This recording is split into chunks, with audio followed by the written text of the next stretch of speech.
Well, hello, everybody, and welcome to today's presentation, Looking Back, How Knowing Personality Types Could Have Saved Me a Heck of a Lot of Grief. And I am Lawrence J. Clark, and I'm going to be sharing with you about that topic, or my alternate title, which here it is.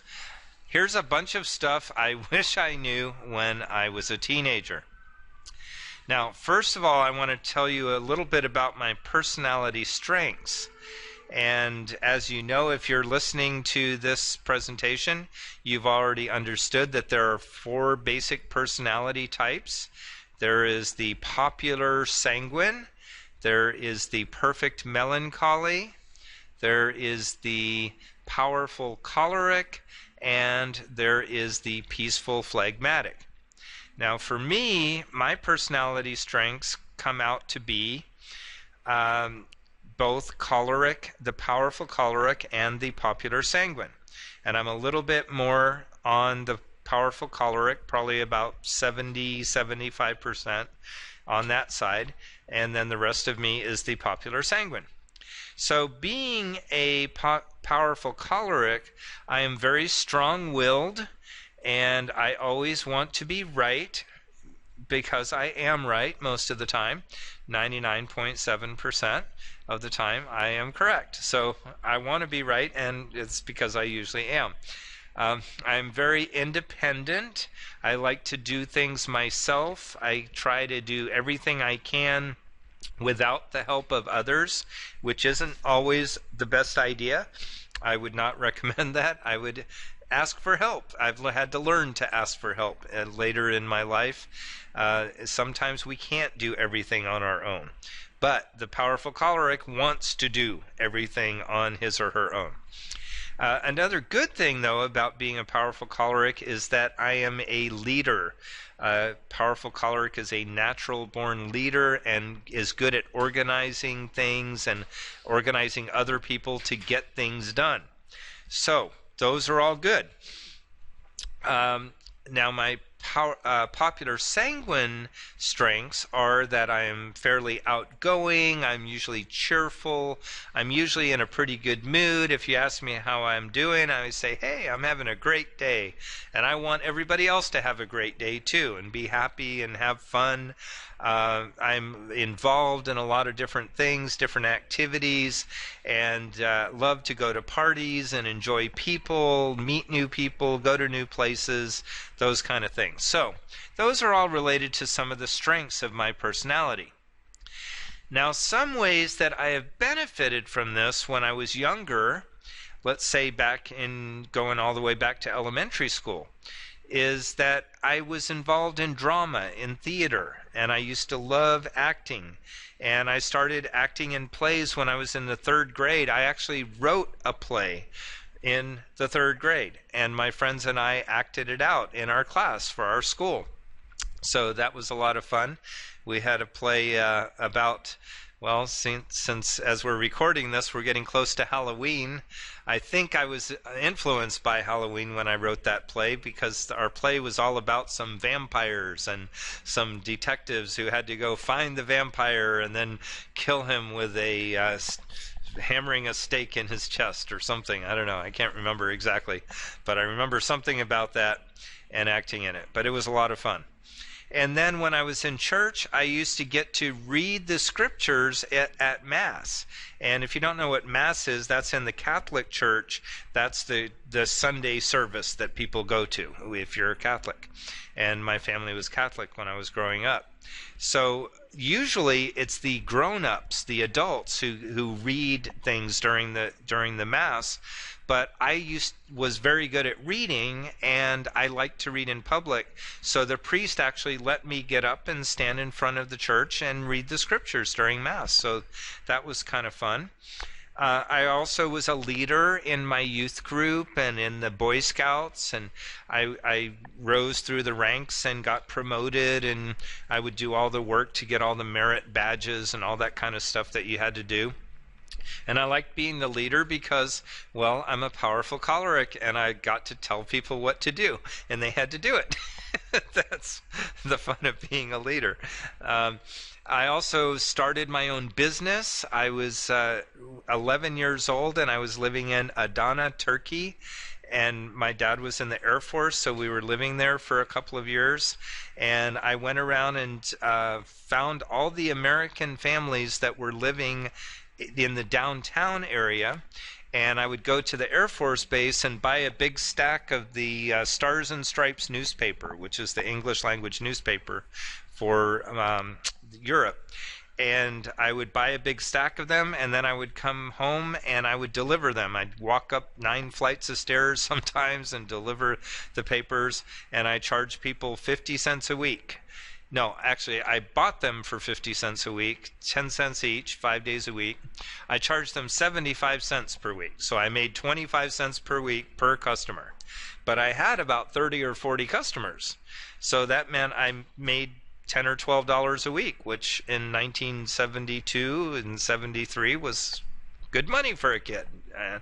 So with some of that money, I collected stamps. I used to go down to the stamp store and I would buy, and the post office, and I would buy stamps and started collecting them. And I also played in a lot of sports and had lots of friends and had fun. So I was busy doing things, which is what the powerful choleric does, right? And I was a leader, but then I also like to have friends and do social activities, which goes along with being the popular sanguine. So this was all really good. However, my personality type also led to having some weaknesses. For example, because I was a popular sanguine and I loved to talk to people and have fun, I would talk too much in class and I was always getting in trouble for talking too much. And then I would overcommit. I would do too many things or try to do too many things.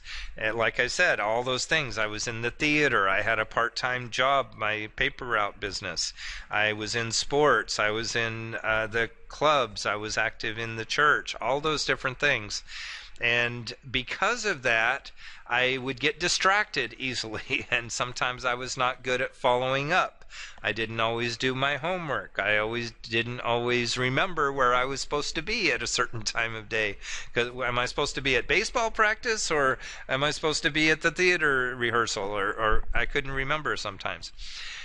And then some weaknesses related to my powerful choleric personality type were things like, well, sometimes I was a little dominating with my friends and I was always telling them what to do, and I would get in arguments because I wanted to, with my brothers, for example, because I wanted to do things my way. I didn't want them doing things their way. I had to be in charge and I wanted to be right. And so that led to some arguments and stuff, which wasn't always good. Now, here's some ways that my inborn temperament caused me some trouble. And when I say inborn temperament, that also means personality type. Okay? So they're synonyms. So sometimes you'll hear it called temperament, sometimes you'll hear it called personality type. They pretty much mean the same thing. So some ways that this caused me trouble is, like I mentioned, I talked too much and couldn't sit still. I was just very active, and I wanted to be happy. And being happy did not mean being stuck in a classroom with 30 other kids, having to sit down, sit still, and pay attention and listen to what the teacher was saying. That was not my idea of being happy and having fun. So if you remember in your report card when you were a kid, did you get certain grades? Do you remember getting certain grades for when you were your homework, your tests, and all that? But then you also had other grades for behavior. Okay. So on the homework grades, the academic grades, I usually did okay, B's and some A's, pretty rarely a C, but usually pretty decent. But under the behavior grades, I was always a U, and U meant unsatisfactory, okay, meaning, or N for needs improvement, okay. So that led to some problems. I would get in trouble, sent to the principal's office and all that, which by the time I got to high school, that was double embarrassing because my grandmother was the secretary to the principal of my high school. So every time I got sent to the principal's office, I was not only in trouble at school, but everybody in my family immediately knew about it because my grandma was sitting right there. All right. Now, what this also did, though, is the popular sanguine has a need to be liked by other people, needs to not only have fun, but needs approval of other people, needs to be the center of attention and wants other people to look at them and like their clothing styles or like their behavior or whatever, and just like them as a person. Now, this is okay, but if it's taken to an extreme, it can be a problem. So, for example, when I was in 8th grade, we moved to a new town, and we moved to a really small town that had a small school, and I had always been in sports. And I loved baseball, I loved soccer, I loved basketball, but baseball was my favorite sport. And I was a pitcher. So that's the guy that throws the ball at the batter, right? Or hopefully not at the batter, but over the plate so that the batter can hit it, or hopefully not hit it if you're a good pitcher. Now, unfortunately, the timing of the year when we moved to this new area, they had already picked the baseball team for that school for the year. They had already had the tryouts and they had the team picked. And I talked to the coach and he said, sorry, it's too late. We already have a team. You can't be on the team. And I was just devastated because not only did I love playing baseball, but I actually wanted to be a professional baseball player. That was my goal in life at that time. And he said I couldn't even be on the team. So how am I going to be a pro player if I can't even be on my 8th grade team? So that was just really sad for me. But the other sad part about it was that usually most of my friends came from being in sports. And so I used to hang around all the kids that played sports. And since I couldn't be on the team, I didn't get to be with them after school and practice, and I didn't get to know them. And so I needed friends. And when I say I needed friends, it's because the popular sanguine needs to have friends. The perfect melancholy person or the powerful choleric, they can live without friends. It's fine. Because the powerful choleric is too busy and they're doing so many things. They can have acquaintances and that's fine, but they don't really need a lot of close friends because they're busy doing their own thing. The perfect melancholy person actually sometimes doesn't even like people and prefers to be alone because people are not perfect. And people mess up their idea of perfection. And so sometimes they'd rather just go play by themselves or go read a book or go hang out playing video games or working on a computer doing programming, something they can do themselves perfectly without anyone else messing it up. Does that make sense? So anyway, the popular sanguine, though, needs to have friends, and this can sometimes be unhealthy. So what happened to me was, since I couldn't be friends with all the sports players, then who else was I going to be friends with? I was new in the town, new in the school. Well, there was a group of bad kids. Okay, these are the kids that on the playground, they're all out smoking cigarettes and saying bad words and talking bad about the teachers and talking about how much they hate school. All right, you know those kind of kids, right? Maybe some of you were those kind of kids. Maybe some of you are those kind of kids, but we won't ask any questions right now. Okay, but what happened was there were 2 new kids in the school that year, me and another kid, and we both started the same day. Well, we became friends, but then we were out on the playground one day and the bad kids were all picking on that kid and they were trying to beat him up. And so I went and I said, hey, you kids, stop being mean to him. You shouldn't do that. Well, I ended up getting in a fight with the leader of the bad kids, who was much bigger and stronger than me, but because of the fact that I had the nerve to stand up to him, he liked that and he respected me and said, oh, okay, you can be my friend now. Okay? Which was great because I had friends, but it was the wrong kind of friends to have. Because then I started doing lots of other activities that I shouldn't have been doing, which led to all kinds of problems. Okay? Problems with authority, problems with my parents. My parents had too many rules and they didn't want me to go to parties with my friends at night and do other things that I thought were fun. And I just didn't get along with them, especially with my dad because he was in the military. And he was in the military and he was a perfectionist. He was a perfect melancholy. And he wanted me to follow all the rules because that's really important when you're in the military, of course, right? But also his personality type. But I was the powerful choleric. Nobody was going to tell me what to do because that was me. And I wanted to be right. I didn't need them telling me what to do. Same thing with my teachers. I thought that I was smarter than my teachers. And I would actually point out errors that they would make in class. And if the teacher was saying one thing and said, this event happened in 1876, and I looked in the textbook and it said it happened in 1874, well, instead of just letting the teacher slide, I would actually raise my hand and say, excuse me, teacher, but you're wrong. And it says right here in the book that well, that's not a good thing to do if you want to get good grades in behavior in your class, all right? So I would get sent to the principal's office and all that stuff.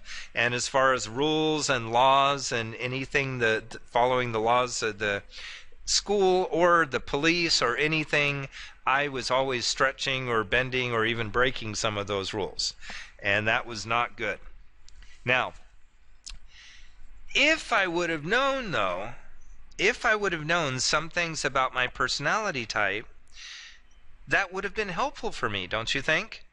If I would have known, for example, that I'm a popular sanguine and part of my my problem is talking too much, being too social, and trying to have fun all the time, if I knew that could lead to weaknesses, then maybe I could have worked on some of that, right?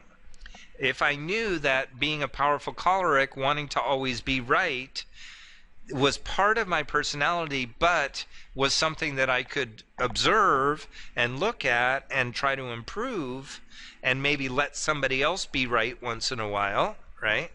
Then I could have done better. So if I were a popular sanguine, if I would have known about this, maybe I would have talked less and listened more. And maybe I would not have let that need to have friends, that need for acceptance, to be so strong that instead of hanging around with the wrong people, I might have said, well, you know what, it's okay maybe to just be by myself for a little while rather than to hang around with the people that are going to get me in trouble, right?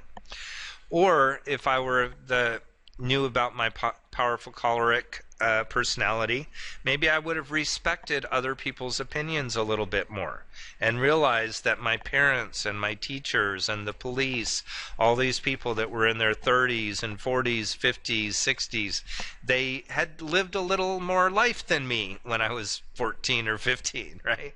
So maybe what they said wasn't just being mean to me, or they weren't just trying to stop me from having fun or to stop me from being right when I was right, but maybe they were right once in a while, okay? Maybe I would have respected that. So, in summary here, if I would have known about my personality type's strengths and my personality type's weaknesses, that might have helped me to understand myself a little bit better. It might have helped me to get along better with other kids and with my friends, with my brothers. And it might have helped me to listen and learn instead of trying to always be right and trying to break all the rules and bend the rules. Maybe I would have followed the rules more and let someone else be right and teach me something.